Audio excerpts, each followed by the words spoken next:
Hey everyone, welcome back to another episode of True Crime with Lux. Today I will be talking about Sarah Stern and the betrayal that led to her death.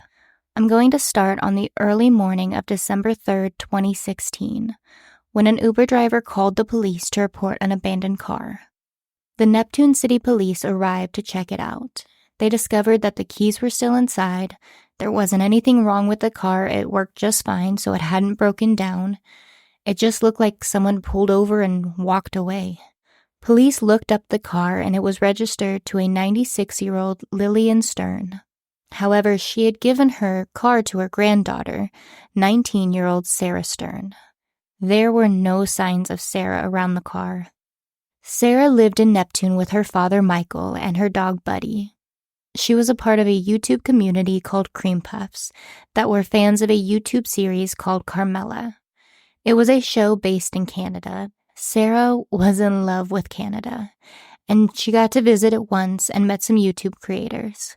She had plans in the future to move there one day. Now, police started contacting people looking for Sarah.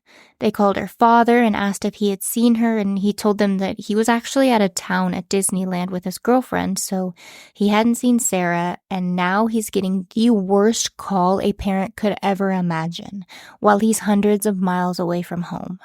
He immediately got in the car and started heading home. The last person to have seen Sarah that day was her best friend, Liam McAtasney.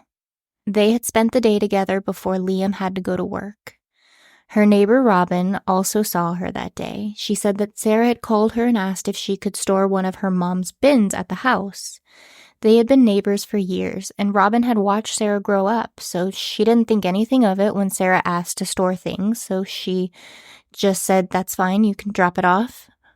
Robin had been friends with Sarah's mom before she had passed away from cancer a few years earlier, so she did what she could to look out for Sarah. Sarah and Liam went over to drop the bin off, but Robin wasn't home at the time, only her daughter Carly was. And her and Sarah had grown up together, so they were friends. She helped them carry the bin in, and then the girls made plans to hang out later. Sarah and Liam soon left after that. In hindsight, when Robin was talking to police, she now thought it was a bit odd that Sarah wanted to just drop off one of her mom's bins. Police were thinking they may be looking at a runaway and maybe she was giving things away before she had left. Police soon head over to Liam's house to ask if Sarah was there maybe. He said no, he hadn't seen her since that afternoon when they had hung out. They then asked if he had heard from her since then, and he told them that he actually lost his phone. He wasn't sure where it had gone. This struck police as a little odd, but moving on. Liam then told them that Sarah had a bad relationship with her dad and had actually been talking a lot about leaving and going to Canada to get away from him. A search party was put together pretty quickly to look for her, but nothing came from it. Liam and his twin brother Seamus and their friend, who was also really close with Sarah, named Preston, also went out to search for her. Later, police questioned Liam again because he was the last one to see her. He repeated that she and her dad really weren't getting along lately, and then let them know that their day together basically was just they went to drop off the bin at Robin's, they went to Taco Bell to get some food, and then they played some video games at the house before he had to go to work. He told them that his shift was supposed to end at midnight, but he was able to leave at 10, so he just went straight home.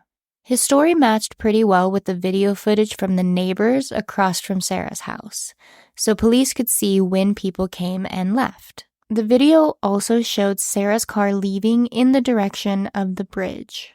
Liam told the police that Sarah did think about hurting herself sometimes, so he thought it was a possibility that she may have jumped off the bridge.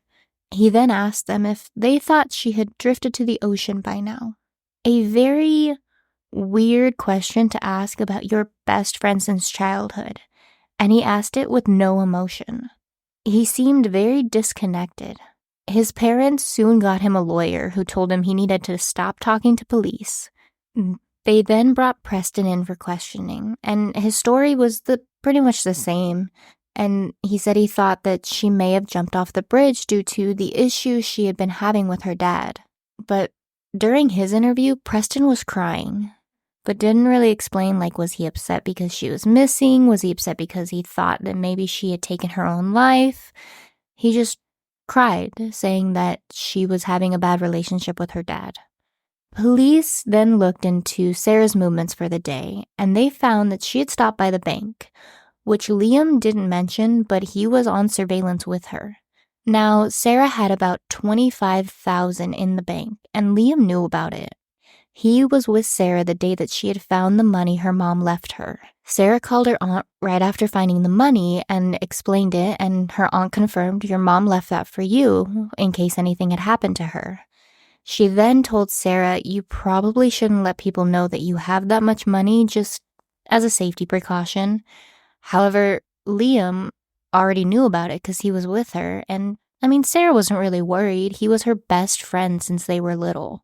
The bank video showed that nothing was weird while Sarah was there, like it was just a normal day of running errands. Police then decided that they weren't looking into a runaway because if she had gone to the bank and was planning to leave, she probably would have withdrawn that money. They believed at this point that they were dealing with some sort of homicide. Now, Liam had never stopped thinking about all of that money that Sarah had gotten from her mom. Later, Preston would tell police that Liam told him about the money and said how life-changing it would be for someone, saying he needed some of that money and that he may rob her or even kill her for it. His original plan was he was going to get Sarah drunk and he was going to steal it. But 1, he did not bring enough alcohol to get her drunk, and 2, she put the money in the bank, so there wasn't anything on her to steal. So he then started planning on how he was going to kill her to get this money. He's thinking maybe he'll be able to get around $100,000 from her. Now, aside from Preston, Liam had also told another one of his friends about this plan. Anthony was a filmmaker, and Liam would pitch him ideas for movies all of the time. After hearing that Sarah was missing, Anthony went to police, saying Liam had come to him pitching a movie idea where a guy kills his best friend for her money. Anthony said he had gone to see Liam on Thanksgiving, where Liam then told him about the money Sarah got, and he wanted to kill her for it. His plan was to strangle her, steal the money, and then dump her body over the bridge. Police knew that with no body, they needed Liam to confess because they didn't have any evidence against him. So they set up so Anthony would meet up with Liam and they would wire the whole thing so that they could get his confession. The interaction happened inside of Anthony's car, so police had mics and cameras set up. When Liam got there, he got in the car and immediately patted down Anthony looking for a wire. He didn't find anything because the police had wired the car with the cameras and everything, so Anthony didn't have anything on him, his person. So then Liam gets straight to the point and says, "I'm being investigated by the FBI and I needed to be careful." He then tells Anthony everything that happened that night, saying it took longer than had planned. He said he did try to strangle her, but it didn't work. So he then got a shirt and shoved it in her mouth while covering her nose. Essentially, he suffocated her to death. He then said he was upset because he thought he was going to get a lot of money, but he was only able to get like $10,000. Otherwise, he said everything else had been pretty boring and his life was the same. Like it wasn't a big enough amount to make his life different or better. That's how he looked at killing his best friend since childhood, that his life didn't change. So Anthony then asked him where the money was. Liam said he had stashed it away because he didn't want the police to find it, and he didn't want to take it to the bank just in case. So after all of this, Anthony ends the conversation and was just wanted to get out of there, so Liam left. Police then get ready to arrest Liam, who during his talk with Anthony had mentioned that Preston had helped dispose of her body. So they picked him up as well. Preston immediately confessed to everything. He said that after Liam killed Sarah, he called him to come help with the body. But when Preston got there, Liam had to go to work, so he said he moved her body from the bathroom to the bushes outside until Liam got back from work and they could take her to the bridge. So the footage the neighbors had given police showing Sarah's car leaving that night was actually Liam driving with her body in the back. Preston had followed behind in his car to give Liam a ride afterwards, but Liam was not strong enough to lift Sarah's body, so Preston had to help get her body over the bridge. Preston then showed police where the safe was buried in the woods, which wasn't buried very well because it was sticking out. It was about halfway in the ground. When Liam was arrested, the key to this safe was found on his keychain, so they were able to open the safe and recover all of the money.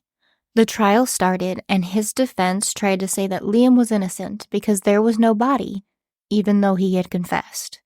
Then they tried to say she may have run away or took her own life because of her toxic relationship with her dad, which was also false, and shown by their text and calls that she didn't have a bad relationship with her dad. His defense then tried to say that the taped confession was actually Liam auditioning to be in one of Anthony's films, just really trying anything to get him off of the murder charges. Liam's mom even agreed, saying, yeah, those videos that police have, they were audition videos for a movie that he wants to be in that Anthony's filming. No. The jury found Liam guilty on 7 counts. For first-degree murder, tampering with evidence, desecration of human remains, and he was sentenced to life in prison with no possibility for parole. Preston, on the other hand, got a plea deal, and he pled guilty for the first-degree robbery, second-degree conspiracy to commit robbery, and second-degree desecration of human remains. He got 18 years with the possibility for parole after serving 15 years. To this day, Sarah's body has never been found, so her family didn't get to give her a funeral. But her father did set up a scholarship in her name for kids going to school for the arts in memory of his daughter. Thank you all for listening. I really appreciate it. I know today was a bit of a shorter one. And I just hope you all have a great day and you stay safe. And I will be talking to you next week.